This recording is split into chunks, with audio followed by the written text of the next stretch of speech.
함께 기도하겠습니다. 하나님 감사합니다. 오늘도 저희 죄인들을 사랑하셔서 하나님의 선하심과 인자하심으로 살게 해주셔서 감사합니다.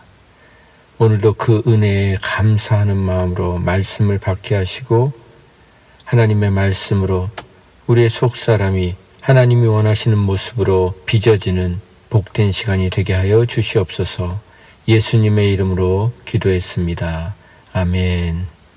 본문 말씀은 예레미야 30장 1절에서부터 11절 말씀입니다. 예레미야 30장 1절에서부터 11절 말씀 함께 봉독하겠습니다. 여호와께로부터 말씀이 예레미야에게 임하여 이르시니라. 이스라엘의 하나님 여호와께서 이같이 말씀하여 이르시기를 내가 네게 일러준 모든 말을 책에 기록하라. 보라, 내가 내 백성 이스라엘과 유다의 포로를 돌아가게 할 날이 오리니 내가 그들을 그 조상들에게 준 땅으로 돌아오게 할 것이니 그들이 그 땅을 차지하리라. 여호와께서 이스라엘과 유다에 대하여 하신 말씀이 이러하니라. 여호와께서 이와 같이 말씀하시되 우리가 무서워 떠는 자의 소리를 들으니 두려움이요 평안함이 아니로다. 너희는 자식을 해산하는 남자가 있는가 물어보라. 어찌하여 모든 남자가 해산하는 여자같이 손을 자기 허리에 대고 모든 얼굴이 겁에 질려 새팔에 젖는가? 슬프다 그날이여. 그와 같이 엄청난 날이 없으리라. 그날은 야곱의 환난의 때가 되미로다. 그러나 그가 환난에서 구하여 냄을 얻으리로다. 만군의 여호와의 말씀이라. 그날에 내가 네 목에서 그 멍에를 꺾어버리며 내 포박을 끊으리니 다시는 이방인을 섬기지 않으리라. 그들은 그들의 하나님 여호와를 섬기며 내가 그들을 위하여 세울 그들의 왕 다윗을 섬기리라. 여호와의 말씀이니라. 그러므로 나의 종 야곱아, 너는 두려워하지 말라. 이스라엘아, 놀라지 말라. 내가 너를 먼 곳으로부터 구원하고 내 자손을 잡혀가 있는 땅에서 구원하리니 야곱이 돌아와서 태평과 안락을 누릴 것이며 두렵게 할 자가 없으리라. 이는 여호와의 말씀이라. 내가 너와 함께 있어 너를 구원할 것이라. 너를 흩었던 그 모든 이방을 내가 멸망시키리라. 그럴지라도 너만은 멸망시키지 아니하리라. 그러나 내가 법에 따라 너를 징계할 것이요 결코 무죄한 자로만 여기지는 아니하리라. 아멘. 오늘은 이 세상과 저 세상에서도 가장 사악한 죄인, 이 세상과 저 세상에서도 가장 사악한 죄인이라는 제목으로 함께 말씀을 나누겠습니다. 오늘 본문에는 여러 가지 내용들이 섞여서 기록되어 있기 때문에 말씀을 읽어 내려가시다 보면 어느 장단에 춤을 춰야 할지 처음에는 혼동스러운 것이 사실입니다. 1절부터 3절까지는 포로 생활에서 해방되어서 다시 고국으로 돌아와서 살 것을 예언하다가 4절부터 7절 전반부까지는 포로 생활이 얼마나 비참한지를 구체적인 예를 들어서 설명하고 있습니다. 그리고 7절 후반부부터 11절 전반부까지는 환난에서 구원하시고 회복시키셔서 마침내 이스라엘과 유다를 종처럼 부리던 모든 민족을 이 땅에서 멸절하시고 다윗 가문으로부터 나오는 새로운 왕이 그들을 모든 두려움에서 건져내시고 참된 안식과 평안을 주시겠다는 약속을 해주십니다. 그리고 그렇게 해피엔딩으로 끝나면 좋겠는데 11절 후반부에는 멸망은 시키지 않으시겠지만 하나님의 말씀에 따라 징계하실 것이고 결코 죄 없는 자처럼 우리들을 여기지 아니하시겠다는 불편한 말씀으로 오늘의 본문이 끝이 납니다.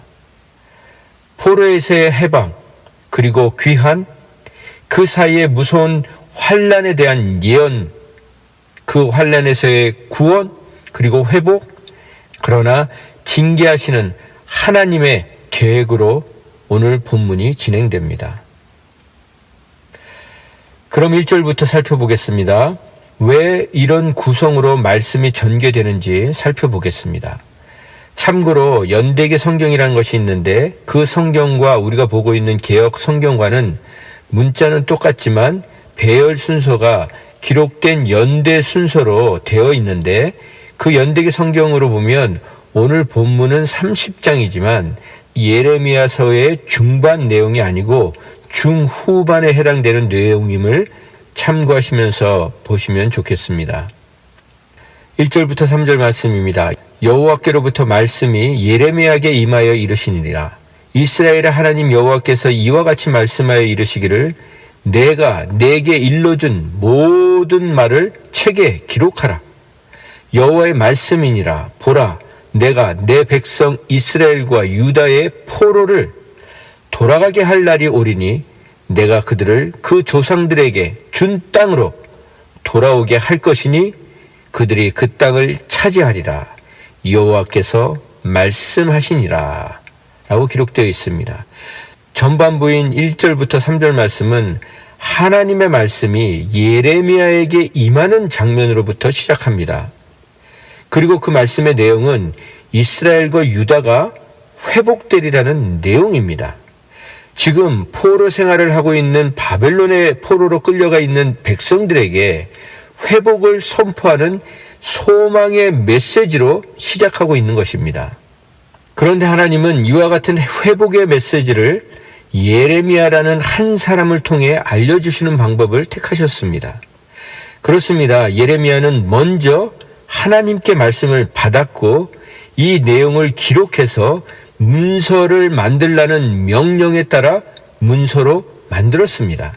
그렇게 해서 이 문서를 통해 포로지에 있었던 백성들은 이스라엘과 유다의 회복에 대한 약속을 알 수가 있었습니다.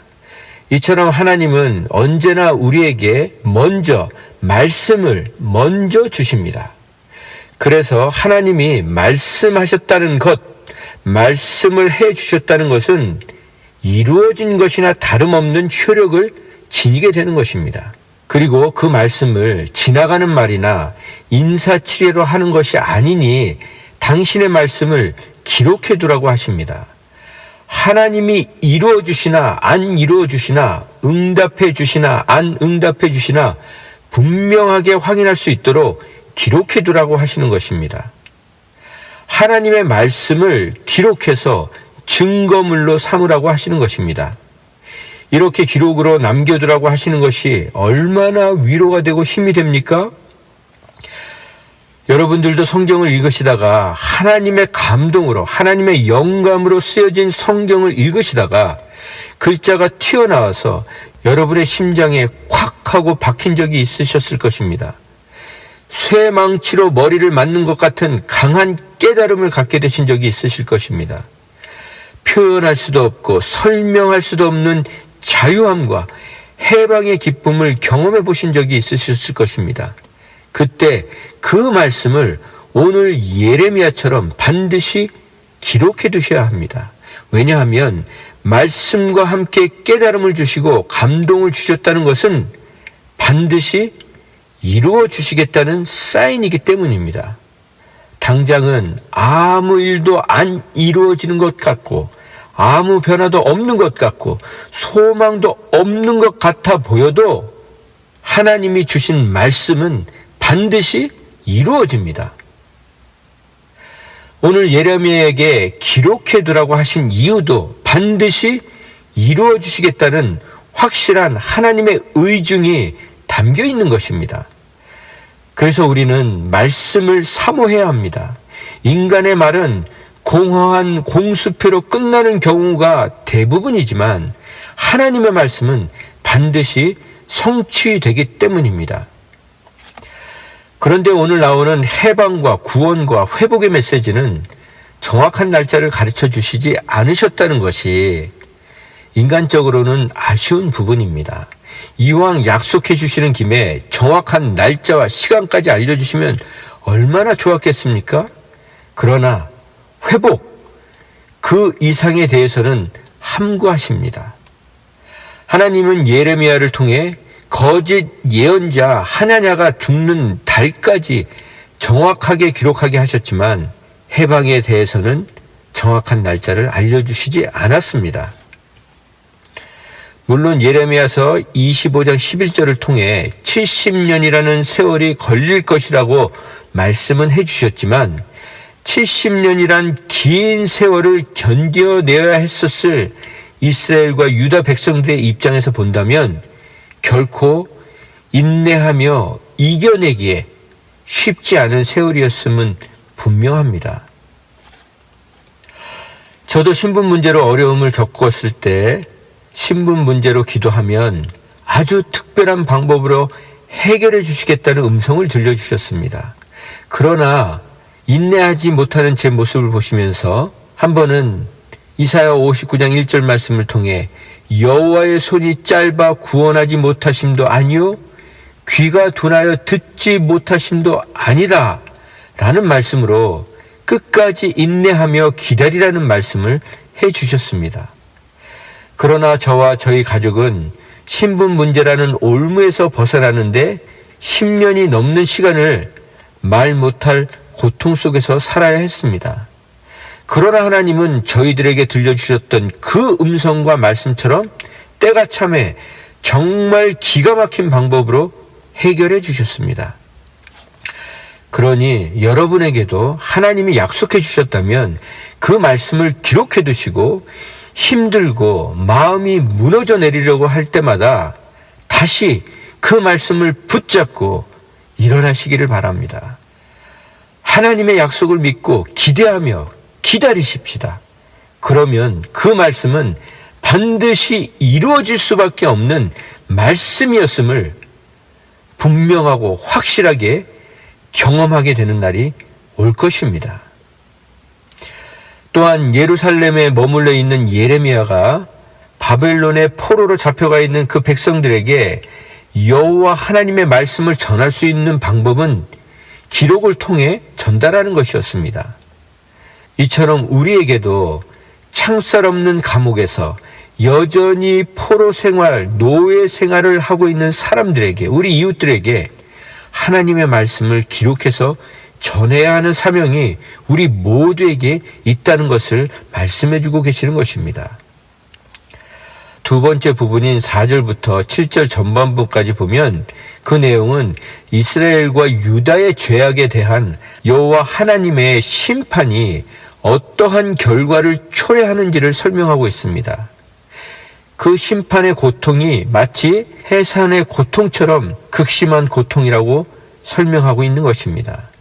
하나님의 심판이 그들에게 임한 결과 그들에게 들리는 소리는 무서워서 떠는 자들의 울부짖는 소리일 뿐 평안 대신에 두려움이 그들의 삶을 지배하고 있었다는 것입니다. 6절 말씀입니다. 너희는 자식을 해산하는 남자가 있는가 물어보라. 어찌하여 모든 남자가 해산하는 여자같이 손을 자기 허리에 대고 모든 얼굴이 겁에 질려 새파래졌는가? 겁에 질려 새파래졌는가? 라는 말은 근심이나 두려움에 사로잡혀서 얼굴이 경직되어 있는 것을 말합니다. 남자 하면 강력한 힘의 상징 아닙니까? 그런 건장한 용사의 상징인 남자들이 약자의 상징인 여인이 해산을 앞둔 모습처럼 겁에 질려 있는 모습은 그들이 겪게 될 심판이 얼마나 두려운 것인지를 암시해주고 있는 것입니다. 7절입니다. 슬프다 그날이여. 그와 같이 엄청난 날이 없으리라. 그날은 야곱의 환난의 때처럼 두렵고 무서운 날이 될 것이라는 예언인 것입니다. 그리고 7절 후반부부터 11절 말씀은 심판의 결과로 인해서 극심한 슬픔에 잠겨있던 그들에게 회복과 구원의 은총이 임하리라는 약속의 메시지를 다시 확인시켜주고 계신 것입니다. 환난에서 구원해내시는 하나님에 대한 약속의 말씀을 해주고 계신 것입니다. 7절 후반부 말씀입니다. 그러나 환난에서 구하여 냄을 얻으리로다. 이스라엘 백성과 유다 백성들이 환난에서 구원받게 된다는 것입니다. 8절입니다. 만군의 여호와의 말씀이라. 그날에 내가 내 목에서 그 멍에를 꺾어버리며 내 포박을 끊으리니 다시는 이방인을 섬기지 않으리라. 그날에 내가 하나님이 그들의 목에서 멍에를 깨뜨리시고 그들을 묶는 끈을 모두 끊어버리시겠다는 것입니다. 그래서 더 이상 이방 사람들이 그들을 종으로 삼지 못하게 할 것이라는 언약의 말씀인 것입니다. 섬기지 않으리라 라는 말씀은 더 이상 노예로 일하지 않을 것이다. 종된 삶을 청산하게 될 것이다. 끝마치게 될 것이다. 라는 말씀인 것입니다. 그런데 왜 하나님은 하나님의 백성들에게 이방인들을 섬기게 하셨겠습니까? 이방인을 섬긴다는 것은 가장 수치스럽고 모욕적인 일인데 왜 그런 수치스럽고 모욕적인 일을 겪게 하셨겠습니까? 그리고 70년이란 세월은 한 세대가 막을 내리는 긴 시간인데 왜 70년이란 긴 세월 동안 이 고통의 시간들을 겪게 하셨습니까? 이런 질문들에 대해 더 깊은 묵상을 한다면 설교를 통한 깨달음이 아니라 우리의 죄를 다루시는 하나님의 방법을 통해 인간이 얼마나 죄에 대해서 둔감한지를 알게 됩니다. 70년이라는 고통의 세월을 겪지 않고서는 자신들이 얼마나 큰 죄를 지은 죄인들인지를 깨닫지 못하기 때문인 것입니다. 특별히 자기 자신이 지은 죄에 대해서는 얼마나 관대한지를 우리는 보게 됩니다. 하지만 하나님은 11절 후반부에도 기록되어 있듯이 우리의 죄를 징계하시는 분임을 잊지 말아야 합니다. 9절 말씀입니다. 그들은 그들의 하나님 여호와를 섬기며 내가 그들을 위하여 세울 그들의 왕 다윗을 섬기리라.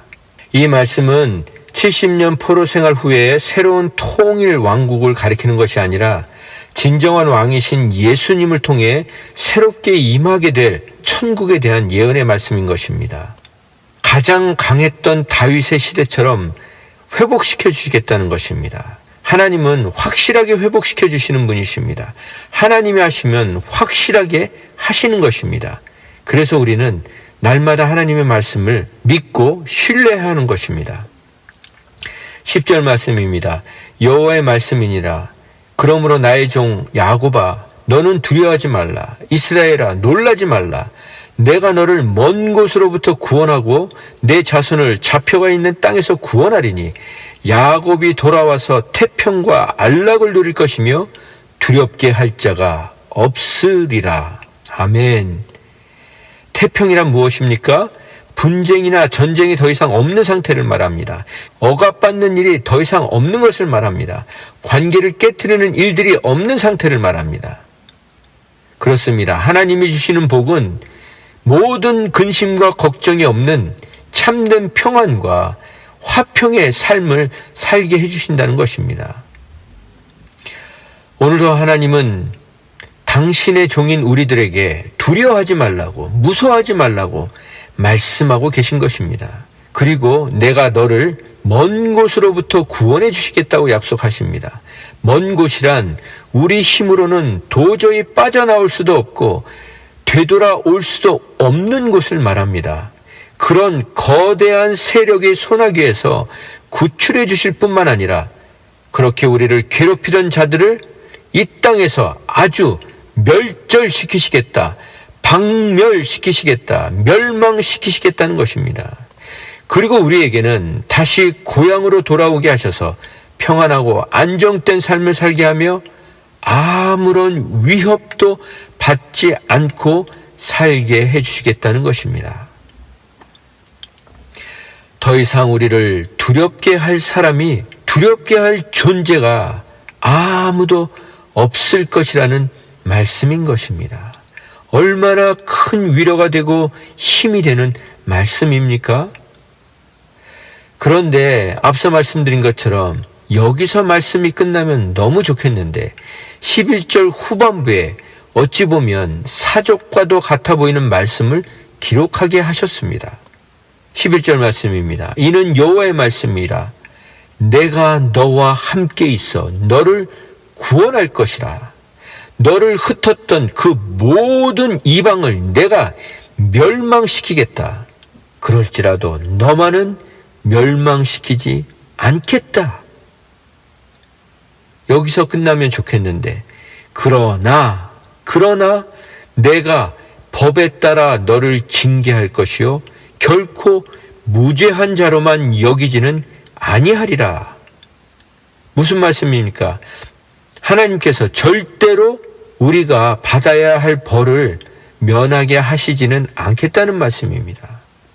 율법에 따라 공의롭게 판단하셔서 징계하시겠다는 것입니다. 그럼 징계의 목적은 무엇입니까? 잘못에 대한 대가를 치르는 것이 아닙니다. 징계의 목적은 잘못을 바로잡는 데 있는 것입니다. 훈계의 목적은 바른 길로 인도하는 것이 목적인 것입니다. 이처럼 정의의 원칙에 따라 우리를 징계하시겠다는 것입니다. 징계를 통해 정화되고 정결케 되어야 비로소 우리들은 순전한 마음으로, 깨끗한 마음으로, 거룩한 마음으로 여호와 하나님만을 의지하고 그분의 구원을 바라는 존재로 살아가기 때문입니다. 그렇게 징계라는 거룩한 과정을 거쳐야 진정으로 정결케 되고 거룩하게 되고, 그래야 진정으로 회복되는 것이기 때문입니다. 이처럼 하나님은 징계를 통해 우리를 회복시켜 주시는 것입니다. 그럼 오늘 말씀을 정리해 보겠습니다. 저는 오늘 말씀의 제목을 이 세상과 저 세상에서도 가장 사악한 죄인이라고 정했습니다. 하나님은 오늘 이스라엘 백성과 유다 백성을 내 백성이라고 표현하셨습니다. 그 표현은 하나님의 눈앞에서, 목전에서 밥 먹듯이 눈만 뜨면 반복해서 죄악을 저지르던, 그래서 마치 경쟁하듯이 죄로 달려가고 누가 더 죄를 잘 짓나 죄 짓는 시합을 하던 이스라엘 백성과 유다 백성들에게 70년이라는 결코 짧지 않는 시간 동안 징계의 채찍을 드셨지만, 결국 그 징계의 채찍은 사랑에 매였음을, 그런 하나님의 속마음을, 속내를 드러내시는 단어인 것입니다. 이 부분을 묵상하면서 제가 고등학교 다니던 시절이 생각이 났습니다. 고등학교에 진학하면서 저는 밴드부에 들어갔습니다. 밴드부에 들어가자 저희 부모님은 밴드부에서 나오지 않으면 호적에서 파버리겠다고 날마다 저에게 협박을 하셨습니다. 그것이 제게는 부모님에 대한 반감을 갖게 했지만, 세월이 지나고 나서 생각해보면 자식이 나쁘게 될까봐 그렇게 심한 말씀까지 하시면서도 하루하루 가슴 졸이며 사셨을 부모님의 마음을 생각해보면 참 못된 놈이었다는 생각을 하게 되었습니다. 여러분, 어떤 부모가 자식이 잘못했다고 70년씩이나 지옥 같은 생활을 하도록 할 부모가 누가 있겠습니까? 그런데 왜 하나님이, 사랑의 하나님이 우리에게 그런 잔인해 보이고 몰인정해 보이는 일을 하시고 또 그것을 역사의 기록으로 남겨두게 하셨습니까? 바로 오늘 이 말씀을 듣는 저와 여러분 때문입니다.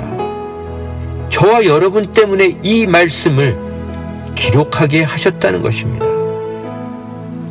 우리는 오늘 본문만 보면 이스라엘 백성과 유다 백성들이 얼마나 지독한 인간들이었을까, 얼마나 사악한 인간들이었기에 사랑의 하나님이 한 세대를 다 쓸어버리시는, 그래서 남자들도 용사들도 해산하는 여인처럼 얼굴이 새파랗게 질려버리는 고통을 수십 년 동안 겪게 하셨을까 하며 이스라엘 백성과 유다 백성들을 생각하며 치를 떨고 혀를 내두르며 마치 남의 죄 구경하듯이 대하고 있는 우리에게 이 이스라엘 백성과 유다 백성들의 모습과 죄악이 바로 너희들의 모습이며 바로 지금 너의 괴물 같은 모습이다 라는 것을 각인시켜 주시기 위해 예레미야에게 이 말씀을 기록해 두라고 하신 것입니다. 그렇습니다. 저는 신앙생활을 할수록 분명히 다른 극과 극의 반응을 보게 됩니다. 말씀을 듣고 회개하는 사람이 있는가 하면 똑같은 말씀을 듣고도 여전히 자기가 의로운 줄 아는, 그래서 회개하라는 말씀을 듣고도 회개하기는커녕 분노하며 자기 합리화를 일삼고 있는 회칠한 무덤 같은 사람들을 보게 됩니다. 그럼 당신은 어떤 사람입니까? 이스라엘 백성과 유다 백성이 지은 모든 죄보다 당신 한 사람이 교묘하게 지은 그 죄가 더 많다고 통회하고 자복하는 자입니까?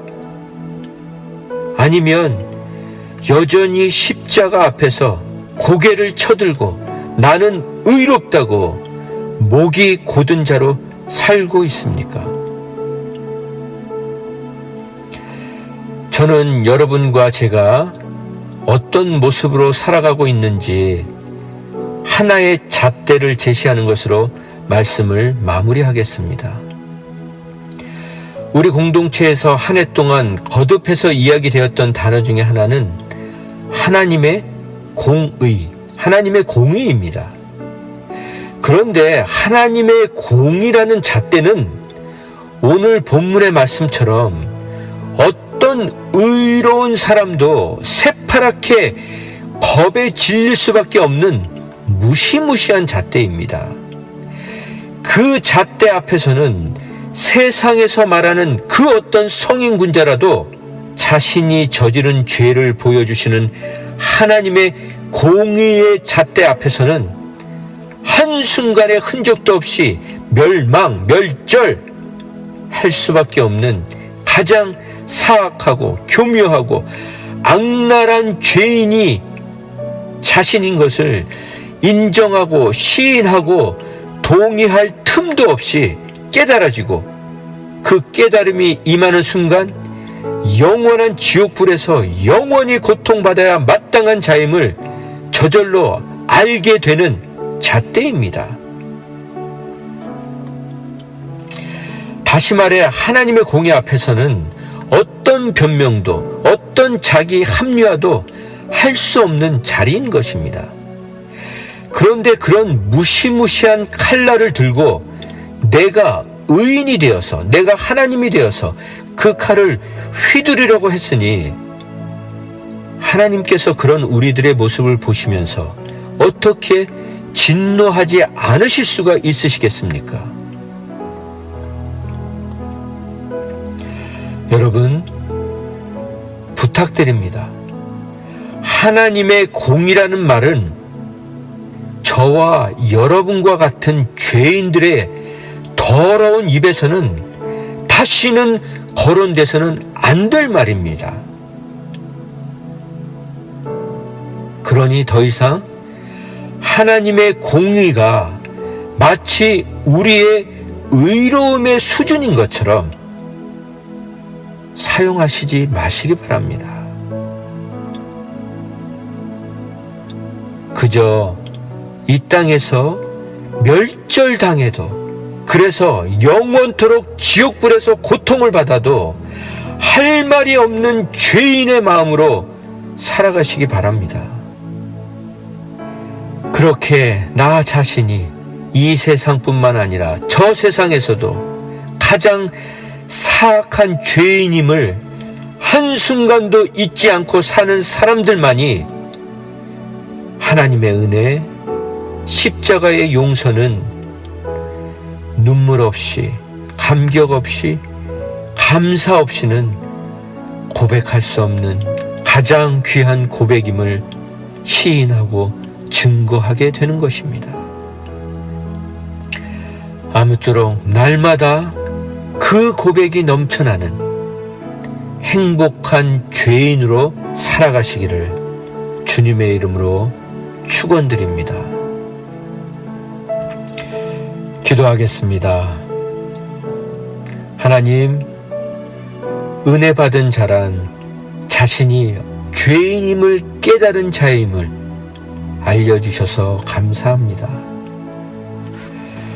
반대로 자신이 죄인임을 깨닫지 못하는 자는 여전히 은혜를 모르는 자임을 알게 해주셔서 감사합니다. 은혜를 깨달은 자는 더 이상 악하게 살 수 없다고 하셨습니다. 그러니 더 이상 하나님의 그 무시무시한 공의의 잣대를 마치 나의 의로움의 수준인 것처럼 착각하던 삶에서 회개하게 하여 주시옵소서. 그저 남은 생애 동안 이 세상과 저 세상에서도 가장 사악한 죄인은 바로 나 자신임을 한순간도 잊지 않고 살아가게 하여 주시옵소서. 또한 기도는 10분도 못하면서 회의는 2시간, 3시간, 아니 밤을 새워가며 했던 저희들의 사악함을 용서하여 주시옵소서. 이제는 더 이상 회의가 아니라 무릎으로 사는 자들이 되게 하여 주시옵소서. 그래서 이 마지막 말세의 때에 저희들에게 마지막과 같은 기회를 주신 하나님 앞에 귀히 쓰임받는 행복한 죄인과 행복한 죄인들의 공동체로 살아가게 하여 주시옵소서. 예수님의 이름으로 기도했습니다.